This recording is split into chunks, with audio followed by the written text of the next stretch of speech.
Boa tarde, pessoal. Fazendo a correção das atividades de hoje, quarta-feira, dia 3 de junho de 2020, tá? Mais uma vez, né, começando sempre com o cabeçalho, tá? Com a data de hoje, a cidade de vocês, que é Ibaté, tá? Quarta-feira, o nome da professora Jéssica, fazer o alfabeto, tá? Tanto em letra de forma como em letra de mão, o alfabeto eu quero que faça com as duas letras, como a gente fazia na sala de aula, tá bom? E aí eu trazia aqui para vocês a indicação das páginas, tá?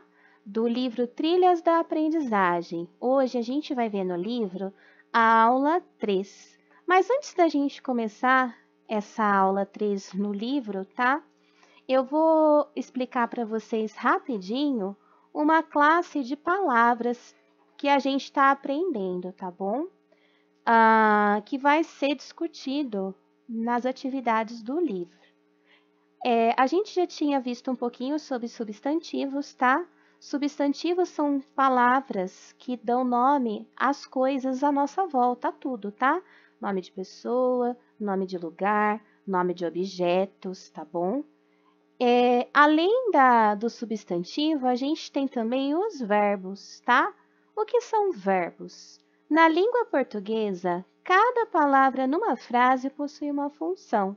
No caso dos verbos, eles são palavras que indicam ações, fenômenos da natureza, etc, tá? Os verbos, eles flexionam-se em número, singular ou plural, pessoa, modo, tempo, presente, passado ou futuro. O que isso quer dizer? Que os verbos são as palavras que indicam ações. Falar, fazer, correr, tá? Tudo que indica ação são verbos. Podem indicar também fenômenos da natureza. O que são esses fenômenos da natureza que são verbos, tá? São chover, nevar, ventar, são verbos também, tá? Que indicam fenômenos da natureza. Os verbos se flexionarem de acordo com número, pessoa, modo e tempo, significa que ele muda de acordo com o contexto da frase. Por exemplo, número singular ou plural. Ele fez. Está no singular, uma pessoa só. Eles fizeram, tá? Aí já está no plural, que é mais de uma pessoa. Sobre o tempo, presente, passado, futuro. Ele fez, já foi, é passado. Ele fará, é futuro, tá? Então, aí a gente vê que o verbo, ele vai aí mudar de acordo com essas coisas, tá? A pessoa que está fazendo a ação, quantas pessoas são, o tempo, o modo, se é indicativo, subjuntivo, que a gente vai estudando mais para frente, tá bom? Por enquanto, é importante que vocês tenham em mente que os verbos são palavras que indicam ações.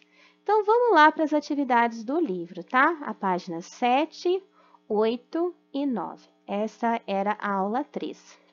Vai aparecer para vocês aí como aula 2, mas tá errado, tá? O impresso tá errado. Essa daqui já é a aula 3, tá bom? Então, vamos lá. Aula 3. Pontuando os diálogos de fábulas. Ajudando a pontuar. Os alunos do terceiro ano reproduziram algumas fábulas, mas como não colocaram a pontuação nos diálogos, fica difícil de ler e compreender. Você pode ajudar? Vamos lá. Então, vamos ver. Ó. A cigarra cantou todo o verão e ficou assustada. Sabe por quê? Não tinha o que comer e foi chamar a formiga. A cigarra falou: Formiga, me dá um pouco da sua comida? Quando chegar o calor, eu te pago com juros. A formiga não gostava de emprestar e falou: O que você fez no calor? Ah, eu fiquei dançando. Ah, que beleza, então agora dance. Então, esse é um textinho de uma aluna do ensino fundamental, tá? E aí, ele quer o quê? Que você coloque aqui as falas. Você vai separar certinho a fala da formiga e a fala da cigarra. Porque você vê que a aluna, ela escreveu tudo junto. Ela não foi separando, apesar de ter os sinais de pontuação, tá? Ficou muito juntinho. Então, ele quer que você separa cada fala, tá bom? Então, vamos lá. A primeira fala da formiga que aparece aqui, ó. A formiga não gostava de emprestar e falou: O que você fez no calor? Aí aqui já é a fala da cigarra. Ela fala, eu fiquei dançando, tá? Então a primeira fala da formiga que vocês vão pôr aqui, ó, é o que você fez no calor. Deixa eu colocar certinho aqui, ó. Da cigarra, a primeira fala que aparece é quando ela pede comida, ó. A cigarra falou: "Formiga, me dá um pouco da sua comida? Quando chegar o calor, eu te pago com juros", tá? Nesse textinho, então, a primeira fala da cigarra é essa. Então, vamos pegar aqui. É essa fala que vocês têm que pôr aqui, tá? A segunda fala da cigarra. O que que a cigarra falou logo depois que a formiga perguntou o que que ela fez no calor, ó? Ah, eu fiquei dançando. Na verdade, a fábula que a gente leu, a cigarra falou que ficou cantando, né? Mas a menininha não lembrou aqui na hora de escrever, ela colocou, ah, eu fiquei dançando. E a segunda fala da formiga, ah, que beleza, então agora dance, né? Então, essa é a segunda fala da formiga. A gente conseguiu aí, então, separar as falas da cigarra e da formiga bonitinho aqui, tá? Para que a gente conseguisse identificar quando uma está falando e quando a outra que está falando, tá? Era só para separar as falas das personagens. Você reparou também que antes de cada personagem falar, há uma palavra. Antes de cada fala de personagem, há uma palavra, verbo, que anuncia que alguém vai falar. E percebeu também que depois desses verbos vem um sinal de pontuação chamado 2 pontos? Com essa ideia na cabeça, foi para debaixo da árvore e olhou para cima e disse: "Olha o verbo. Disse é uma ação, é um verbo. E os 2 pontos, que é o sinal de pontuação. Você observou que as falas das personagens vêm introduzidas por um travessão? Ó? O travessão é um sinal de pontuação, tá? Aí, a atividade 7, ó. Leia a fábula a seguir, preencha trocando verbos grifados por outros do banco de verbos. Então, vamos lá. A gente tem aí essa fábula do cão e a lebre, tá? E ele quer que você troca essas palavrinhas que estão em negrito aqui, tá? Que estão aparecendo mais pretinhas, ó, por verbos que aparecem aqui nesse banco de verbos, tá?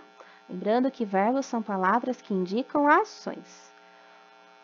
O cão de caça espantou uma lebre para fora de sua toca, mas depois de longa perseguição, ele parou a caçada. Um pastor de cabras, vendo parar, ridicularizou-o, dizendo: "Aquele pequeno animal é melhor corredor que você?" O cão de caça respondeu: "Você não vê a diferença entre nós. Eu estava correndo apenas por um jantar, mas ele por sua vida." Moral da história: o motivo pelo qual realizamos uma tarefa é que vai determinar sua qualidade final. Então, o verbo dizendo pode ser trocado por falando, perguntando, tá?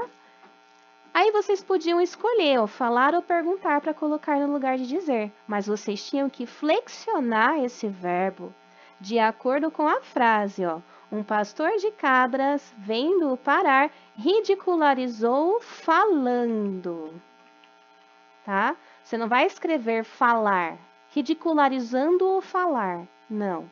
Para você combinar o verbo com a frase, tá? Você flexionar esse verbo, você vai ter que mudar ele. Ridicularizou falando. E aqui respondeu, ó, o cão de caça respondeu. Respondeu, eles colocaram aqui no banco gritou ou murmurou. Tanto faz. Eu acho que ele não precisava gritar, né? Então eu vou escolher murmurar, tá? Murmurou. O cão de caça murmurou. Você não vê a diferença entre nós? Então, aí a gente substituiu os verbos pelos verbos que apareciam aqui no banco, tá? No quadrinho. Se você escolheu outro verbo, que nem perguntar, você ficaria perguntando. E gritar ficaria gritou. O cão de caça gritou, tá? Aí você tem que flexionar o verbo de acordo com a frase, de acordo com o contexto em que ele aparece. A quantidade de pessoas que estão falando, o tempo, o modo, tá? Essa é a importância de você usar os verbos. Então, essas foram as atividades aqui da aula 3, tá? Agora a gente vai voltar para as atividades que eu pedi para fazer no caderno. A atividade complementar. Eu queria que vocês copiassem no caderno a explicação do que é verbo, tá? Fica registrado como parte do conteúdo que está sendo dado para vocês. Aprender o que é um verbo. São palavras que indicam ações, tá? A primeira atividade eu pedia para circular o verbo nas frases abaixo. Então, vamos ler as frases e circular o verbo. Um cão de caça espantou uma lebre. Qual a palavra que indica a ação aí? Espantou, tá? Letra B. Você não vê a diferença entre nós? O verbo aí é o ver, de ver, tá? Você não vê a diferença entre nós? Letra C. A cigarra cantou todo o verão. O verbo seria a palavra cantou. Quando chegar o calor, eu te pago com juros. Nessa frase, a gente tem aí duas orações, tá? Divididas aí por uma vírgula. Então, vão aparecer dois verbos, tá? O primeiro verbo é chegar, ó. Quando chegar o calor, eu te pago com juros. O pago também é verbo, pagar. Eu pago, tu pagas, ele paga, nós pagamos, vós pagais, eles pagam, tá? O pago é verbo também. Então, na primeira atividade, era para copiar essas frases e circular, tá bom? Os verbos. E na 2, eu pedia para vocês ilustrarem a fábula O Cão e a Lebre, tá? Era só fazer um desenho bem bonito. Então, aí na aula de hoje de português, a gente aprendeu aí sobre os verbos, tá? Muito importante isso para a gente poder estudar gramática, tá bom? Agora a gente vai para a aula de matemática. Página 37, 38 e 39. Vamos lá no livro. Página 37, 38 e 39. Vamos lá. Aula 3. Você sabe como funciona o quadro de números. Complete os espaços destacados do quadro abaixo do número que vai do 101 ao 100. Então, vocês tinham que completar, tá? De acordo com os numerais de 101 a 200, tá? 110, 111, 112, 113, 114, 115, 116 e ainda até chegar no 200, tá? Aí ele vai perguntar o seguinte aqui na letra A. O que você fez para saber os números que estavam faltando? Que dicas você daria para ajudar alguém a encontrar esses números? Então, pessoal, para a gente saber os números que estão faltando, a gente observa a coluna e a linha, tá? Basta observar as colunas e as linhas. E aí você podia criar uma dica para ajudar alguém a encontrar esses números. Por exemplo, como eu sei que número que vai aqui? Se você bater o olho no quadrinho vazio, fala para mim o número que vem aqui. Primeira coisa, se eu olhar pela coluna, ó, eu sei que esse número ele vai terminar com o algarismo 7. E se eu olhar a linha, ó, termina no 170, não é? Então, essa daqui é a família do 160. Se termina em 7 e é a família do 160, eu sei que aqui vai o número 167. Tá vendo como é só observar a coluna e a linha para descobrir os números? Vou fazer mais uma para vocês verem, ó. Como eu sei que número vai aqui? É só eu observar a linha e a coluna, ó. A coluna é do 103, então eu sei que o número ele vai terminar com o algarismo 3.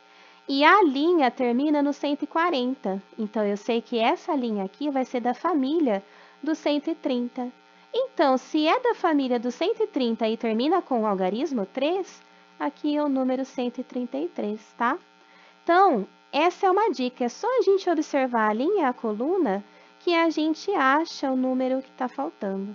Mas aí era para vocês completarem um quadro inteirinho, tá bom? Com todos os números, tá? Eu só estou mostrando para vocês uma dica aí de como a gente pode saber o número que vai ali, tá bom? Descubra os segredos da formação das sequências abaixo. Então, essa primeira sequência, ela aumentava de 10 em 10, tá? Depois do 10, 10 mais 10, 20, 30, 40, 50, 60, 70, 80, 90, 100, tá? Essa daqui, ó, 110, 120, 130, 140, 150, 160, 170, 180, 190, 200. E essa daqui, ó, 171 e 179. 170, 171, 172, 173, 174, 175, 176, 177. Não, aqui, na verdade, vai ter um errinho, tá? Para que essa sequência dê certo, esse quadrinho aqui provavelmente está com um erro de impressão aqui também. Então, pode corrigir ele aí, ó, e colocar 178, tá? Que não tem como ele dar certo aí se eu não utilizar a sequência de 1 em 1, tá? Então, aqui é para ser o 178 e terminar em 179. É uma sequência que vai de 1 em 1, tá bom? Então, vamos lá. A atividade 4. Marta queria organizar o quadro de números em ordem crescente, mas ao escrever alguns números acabou se atrapalhando e registrou fora da sequência. Circule os números no quadro abaixo que foram escritos fora da ordem. Então, vamos lá. 201, o 201 que vem depois do 201 não é o 208, então 208 está errado. Ele quer que circula, tá? Os números errados. 202, 203, 204, ela colocou 214. 205, 206, 7, aqui era para ser o 208. 209, 210. 231, não, né? Era para ser 211, 212, 213, 214, 215, 216, 17, 218, 219, 220, tá errado também. 221, 222, 223. Ah, o 223 tá certinho. 224, 25, 26, 27, 228, 29. Aqui era para ser o 230, 231, 232, 233, 234, 35, 36, 37, 238, 239, 240, 241, 242, 243, 244, 245, 246, 247, 248, 249, 250. Então, era para vocês circularem todos os números que estavam fora de sequência, tá? Olhando assim, foram esses números que ficaram fora. Agora que você já verificou os números que foram escritos fora de ordem, preencha o quadro abaixo. Então, aqui, pessoal, era para vocês preencherem o quadro com os números fora de ordem, tá? Organizando de forma na ordem crescente. Então, vocês tinham que fazer do 201 até o 250, tá? 201, 202, 203, 204, 205, 206, 207, 208, 209, 210, tá? Aí, ó, 10, 220, 230, 240, 250. Então, aqui esse quadro dava certinho para vocês fazerem todos os numerais até o 250. Então, era para preencher tudinho, tá? Do 201 até o 250, o seu quadro, com os números na ordem correta, tá bom? Então, essas foram as atividades do livro. Agora, se a gente for voltar lá nas atividades da rotina que eu passei, eu tinha passado mais duas atividades, tá? A número 1 e a número 2. Na número 1, era para fazer a sequência numérica de 101 ao 200, contando de 10 em 10. Então, ficava desse jeito, tá? Do 100 ao 200, contando de 10 em 10, tá? 100, 110, 120, 130, 140, 150, 160, 170, 180, 190, 200. Só isso que era para fazer na número 1. A 2, eu coloquei umas continhas de subtração, tá? Continhas de menos. Vocês podem dar um pause aí no vídeo e tá corrigindo essas continhas. Eu só deixei a última sem fazer, porque essa é uma subtração que a gente chama subtração com reserva. O que é isso? É emprestando, tá? Para a casinha das unidades para conseguir resolver. Então, eu deixei a última sem fazer para poder explicar para vocês, tá? Aí vocês dão um pause e corrigem uma continha por continha para ver se a sua tá correta, tá bom? Então, aqui eu tenho 91 menos 16. A gente começa resolvendo pela casinha das unidades e só depois que vocês vão para a casinha da dezena. Aí a gente observa, 1, dá para tirar 6? Não dá. O número de cima, ele é menor. Quando o número de cima é menor, eu tenho que emprestar da casinha do lado, tá? Aí a gente passa aquele risquinho, né? Cortando o número 9, que tá na casinha das dezenas. E eu vou emprestar uma dezena dessas 9 dezenas para a casinha das unidades. Se eu tirar uma dezena de 9 dezenas, vão sobrar 8 dezenas. E aqui, eu vou jogar essa dezena que eu emprestei na casinha das unidades. Só que esse 1 que eu tirei da casa das dezenas, ele não vale 1, ele vale 10. Por quê? É uma dezena é igual a 10. Eu não ranquei ele lá da casinha das dezenas? Então, ele vale 10. 10 mais 1, 11, fica 11, tá? Aí, 11 dá para tirar 6? Dá. Quanto que falta de 6 para 11? 6. 7, 8, 9, 10, 11. Dá 5. Então, eu coloco 5 aqui embaixo. E aí, eu vou pegar esse 8, porque o 9 tá cortado, já foi, tá? Eu emprestei uma dezena para as casas das unidades. 8 tira 1, fica 7. Então, o meu resultado dá 75. 91 menos 16 igual a 75. Então, pessoal, essas foram as atividades aí do dia 3 de junho, tá? Qualquer dúvida é só mandar para mim. Um beijo, tchau!